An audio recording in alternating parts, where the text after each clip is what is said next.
Hello friends, स्वागत है आपका हमारे YouTube channel small screen explain में।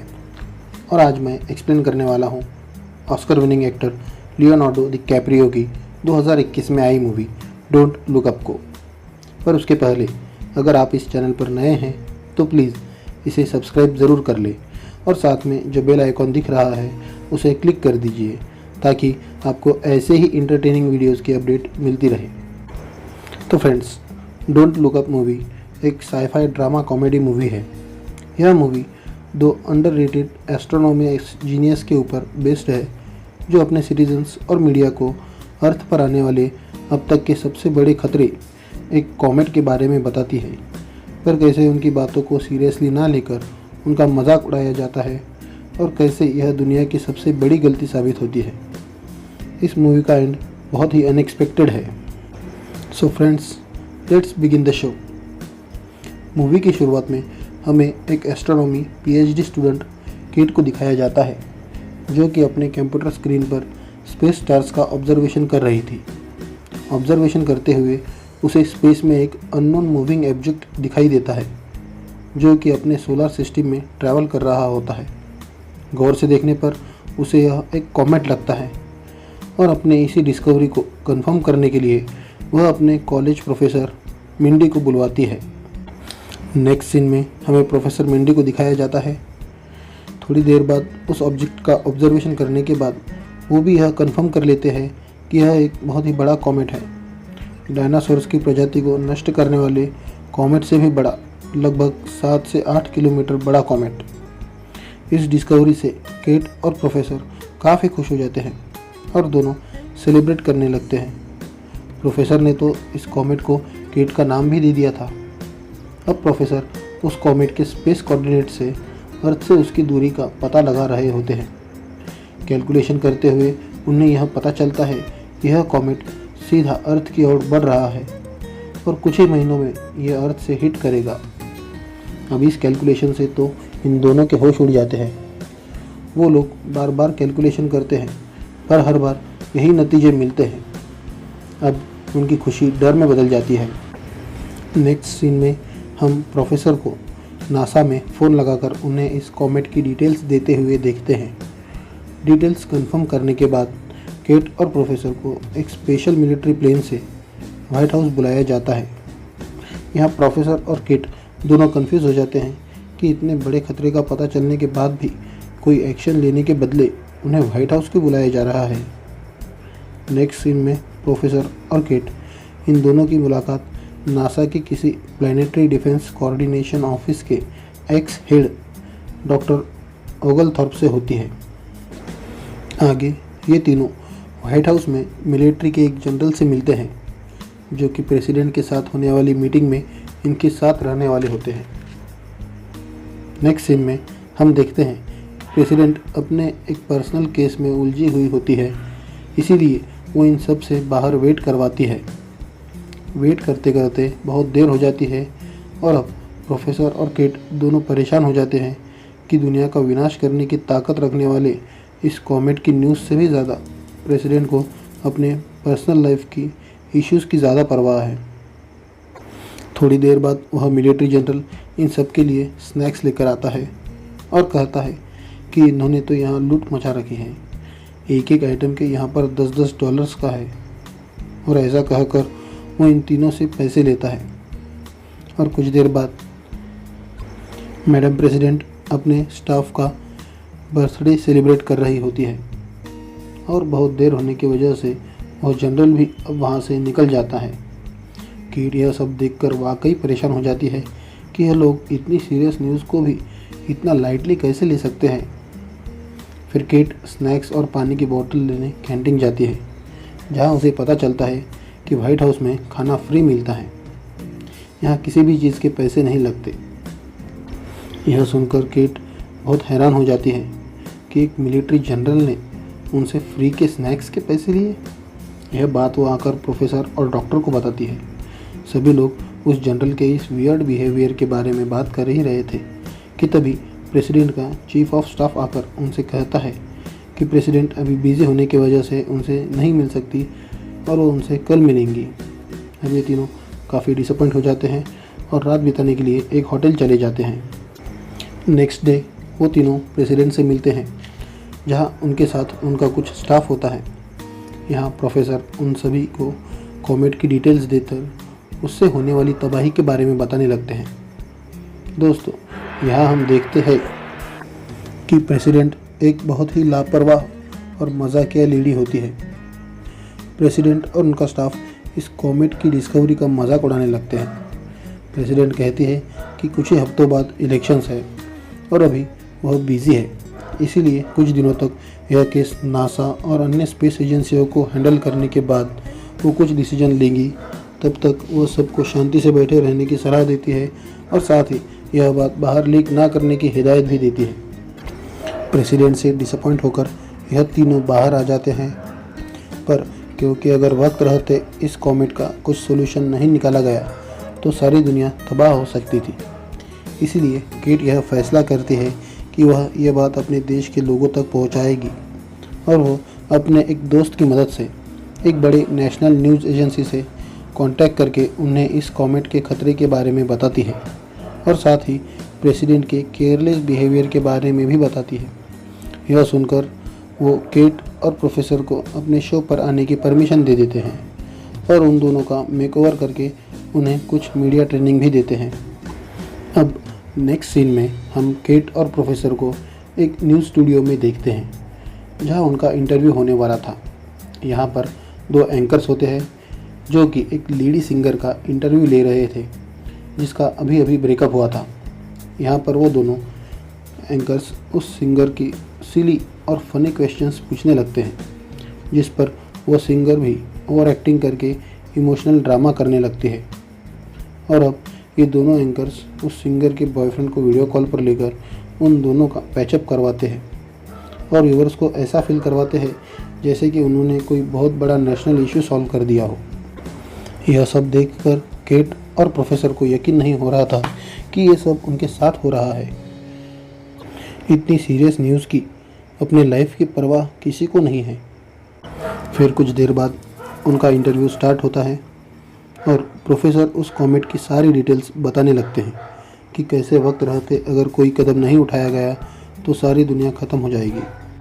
अब इस कॉमेट के बारे में सारी डिटेल्स सुनने के बाद उनमें से एक एंकर प्रोफेसर से पूछता है कि आपको यकीन है स्पेस में कोई एलियन है। उसका यह सवाल सुनकर प्रोफेसर भी हैरान हो जाते हैं कि मैं इन्हें कॉमेट के बारे में बता रहा हूँ और ये लोग मुझे एलियंस के बारे में पूछ रहे हैं।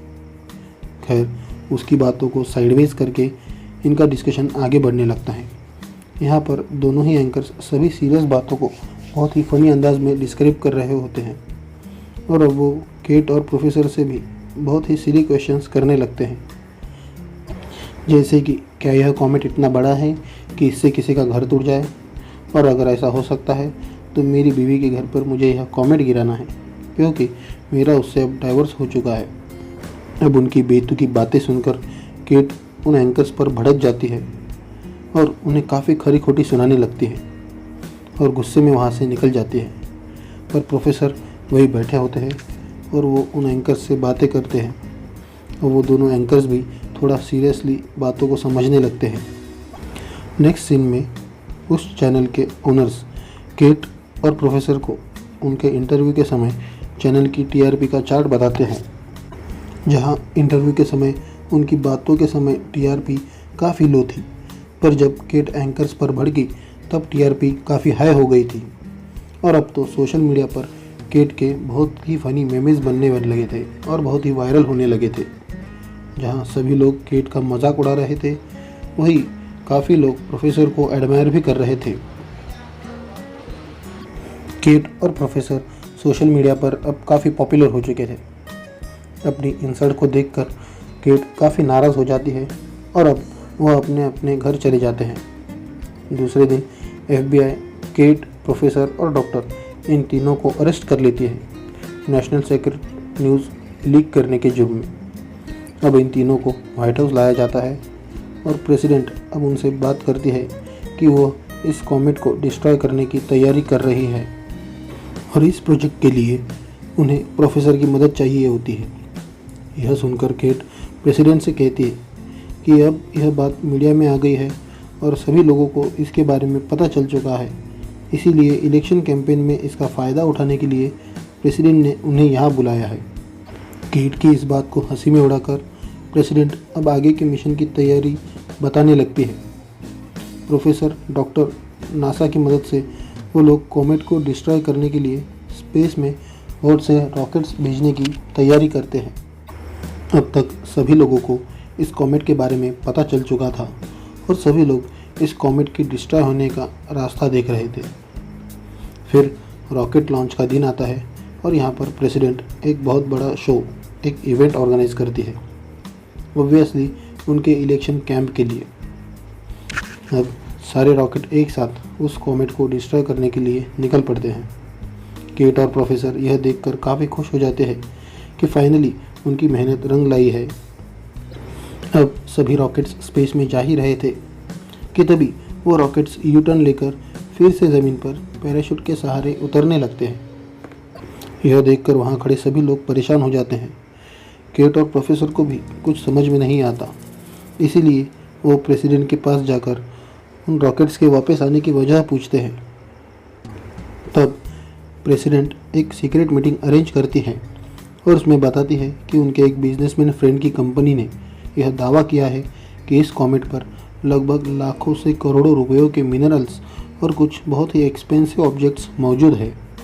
प्रेसिडेंट और उस बिजनेसमैन के मुताबिक अगर यह एक्सपेंसिव ऑब्जेक्ट्स हमें मिल जाए तो दुनिया भर की गरीबी और भूखमरी खत्म हो सकती है और यूएस एक बहुत ही स्ट्रॉन्ग नेशन बन सकता है। यहाँ पर हम साफ साफ समझ सकते हैं कि उनके कैंसिल हुए मिशन को जस्टिफाई करने के लिए ही ये लोग इतनी बड़ी बड़ी बातें कर रहे हैं। यहाँ प्रोफेसर उन्हें टोकते भी हैं कि अगर उस कॉमेट के टकराने से यह दुनिया ख़त्म हो जाएगी तो फिर उन मिनरल्स और एक्सपेंसिव ऑब्जेक्ट्स का हमें क्या फ़ायदा। जिस पर वह बिजनेसमैन कहता है कि उनकी कंपनी ने एक रोबोट बनाया है जो कि कॉमेट को स्पेस में ही तोड़कर छोटे छोटे टुकड़ों में बदल देगा और उसे रोबोट के सहारे उस कॉमेट के टुकड़ों को समुंदर में गिराया जाएगा। प्रोफेसर को उनकी यह सारी बातें इलॉजिकल लगती है और वह यह बात केट और डॉक्टर को बताते हैं। अब केट बहुत ही ज़्यादा डिसअपॉइंट हो जाती है और वह एक बार में जाकर ड्रिंक करने लगती है। वहाँ बैठकर प्रोफेसर, केट और डॉक्टर ये तीनों कॉमेट को लेकर बात कर रहे थे कि तभी वहाँ आसपास बैठे लोग इन तीनों को पहचान लेते हैं और उनसे कॉमेट के बारे में पूछने लगते हैं कि अब मिशन के कैंसिल होने के बाद उनका क्या होगा, ऐसा वैसा। डॉक्टर और प्रोफेसर उन्हें अवॉइड करने की कोशिश करते हैं, पर केट, जो कि इन सब से पहले से ही परेशान थी, वो सभी को बता देती है कि प्रेसिडेंट और उनके दोस्त उस बिजनेसमैन कुछ कीमती मेटल्स और मिनरल्स के लिए कैसे उन सब की जान को खतरे में डाल दिया है। और अब वह प्रेसिडेंट की भी पोल खोलने लगती है, जिससे कि वहाँ खड़ी पब्लिक बेकाबू हो जाती है और अब वहाँ हंगामा शुरू हो जाता है। अब उस जगह दंगे होने लगते हैं और कुछ ही देर में पुलिस भी आ जाती है और वो लोगों को उकसाने के लिए केट को पकड़ लेती है। अब केट को बस एक ही शर्त पर छुटकारा मिलता है कि वह यह सब कॉन्फिडेंशियल बातें किसी से भी शेयर नहीं करेगी और ऐसा एक एग्रीमेंट उससे साइन करवाया जाता है। अब केट भी इन झमेलों में गिरना नहीं चाहती थी, इसलिए वह भी अब कहीं जॉब करने लगती है। नेक्स्ट सीन में प्रोफेसर बिजनेसमैन से यह सवाल पूछते हैं कि उनके इस मिशन का कोई बिजनेस कनेक्शन तो नहीं है और क्या वो यह सब सिर्फ लोगों की भलाई के लिए ही कर रहे हैं। यह सुनकर बिजनेसमैन प्रोफेसर को बहुत ही खरी खोटी सुनाता है और अब प्रोफेसर भी वहाँ से चले जाते हैं। प्रोफेसर को भी अब यह समझ में आ जाता है कि पैसों के चक्कर में ये लोग पूरी दुनिया को मुसीबत में डाल रहे हैं और अब प्रोफेसर भी सोशल मीडिया पर आकर प्रेसिडेंट और उस बिजनेसमैन की पोल खोलने लगते हैं। और अब इलेक्शन कैंपेन चल रहा था, इसलिए प्रेसिडेंट भी कॉमेट को सहारा बनाकर इलेक्शन कैंपेन में अपनी इमेज बनाने की कोशिश करने लगती है। नासा भी प्रेसिडेंट के दबाव में आकर कोई एक्शन नहीं ले रही थी, इसलिए प्रोफेसर दुनिया के अन्य देशों को इस कॉमेट को डिस्ट्रॉय करने की विनती करता है। और वहीं दूसरी तरफ उस बिजनेसमैन की कंपनी ने इंडिया, चाइना और रशिया को उस प्रीशियस मेटल्स के राइट्स देने से मना कर दिया था। इसीलिए इन तीनों देशों ने मिलकर उस कॉमेट को डिस्ट्रॉय करने के लिए एक मिशन बनाया होता है। पर पता नहीं कैसे उस मिशन स्पॉट पर एक बहुत बड़ा ब्लास्ट हो जाता है और अब उन सबकी उम्मीदें बस उस बिजनेसमैन के प्रोजेक्ट मिशन से ही जुड़ी होती है। नेक्स्ट सीन में अब हमें वह कॉमेट खुली आंखों से ज़मीन पर से दिखने लगा था। दिन पर दिन वह कॉमेट अर्थ के पास आने लगा था और सभी लोग आने वाले इस खतरे को जान चुके थे। फिर प्रोजेक्ट मिशन का दिन आता है। पूरी दुनिया अब इसी मिशन पर ही नज़र लगाए बैठी थी। अब एक एक रॉकेट लॉन्च होने लगते हैं और सभी उस कॉमेट की तरफ बढ़ने लगते हैं। लेकिन कुछ रॉकेट्स बीच में ही डिस्ट्रॉय हो जाते हैं, पर उनमें से कुछ रॉकेट्स कॉमेट पर सेफली लैंड करते हैं और फिर वहाँ एक बहुत ही बड़ा ब्लास्ट होता है। सभी को लगता है कि अब वह कॉमेट डिस्ट्रॉय हो चुका है और सभी लोग एंजॉय करने लगते हैं। लेकिन तभी प्रेसिडेंट को चाइना के प्रेसिडेंट का कॉल आता है और वो कहते हैं कि उनके इस ब्लास्ट से भी उस कॉमेट को कुछ भी फ़र्क नहीं गिरा और वह कॉमेट अब भी अर्थ पर ही हिट करने आ रहा है। अब यह बात सुनते ही प्रेसिडेंट और वह बिजनेसमैन चुपके से वहाँ से निकल जाते हैं और एक प्राइवेट जेट के थ्रू एक स्पेस स्टेशन तक पहुँच जाते हैं। यहाँ हमें पता चलता है कि प्रेसिडेंट और उस बिजनेसमैन ने मिशन की फेल होने की सिचुएशन में एक बैकअप प्लान भी बना रखा था कि वह इस अर्थ को छोड़कर कहीं और एक स्पेसशिप में चले जाएंगे और दुनिया के कुछ चुनिंदा लोग उस स्पेसशिप में बैठकर अर्थ को छोड़कर वहाँ से चले जाते हैं। यहाँ हम देखते हैं कि वह कॉमेट अब अर्थ को हिट करने ही वाला था और सभी लोग बस ऊपर वाले से दुआ मांगते हैं और बस कुछ ही पलों में वह कॉमेट पूरी अर्थ को तबाह कर देता है और यह मूवी यहीं पर ख़त्म हो जाती है। मूवी के क्रेडिट सीन में हमें बताया गया है कि वह स्पेसशिप कुछ हज़ारों साल बाद एक पृथ्वी जैसे ही ग्रह पर लैंड करती है और सभी लोग क्रायो स्लीप से जागकर उस ग्रह पर नीचे उतरते हैं। अब वहाँ प्रेसिडेंट को एक जानवर बहुत ही ज़्यादा पसंद आता है और वह उसके पास जाने लगती है कि तभी वह मोर जैसा दिखने वाला पक्षी प्रेसिडेंट की जान ले लेता है और अर्थ से बचे हुए जो लोग वहाँ जाकर अपनी दुनिया बसाते हैं और यहाँ दी एंड होता है। मूवी में हमें यही बताया गया है कि कैसे कभी कभी कुछ सीरियस बातों को सीरियसली ना लेने के बदले हमें बहुत बड़ा नुकसान चुकाना पड़ता है। तो दोस्तों, आपको यह वीडियो कैसा लगा कमेंट करके मुझे ज़रूर बताना और प्लीज़ यार सब्सक्राइब ज़रूर करना। अगर कुछ मिस्टेक हो गई हो तो वह भी बताना। आपके रिकमेंडेशन से ही मैं अपने चैनल को बेटर कर पाऊँगा। मिलते हैं अगले वीडियो में, तब तक के लिए बाय बाय।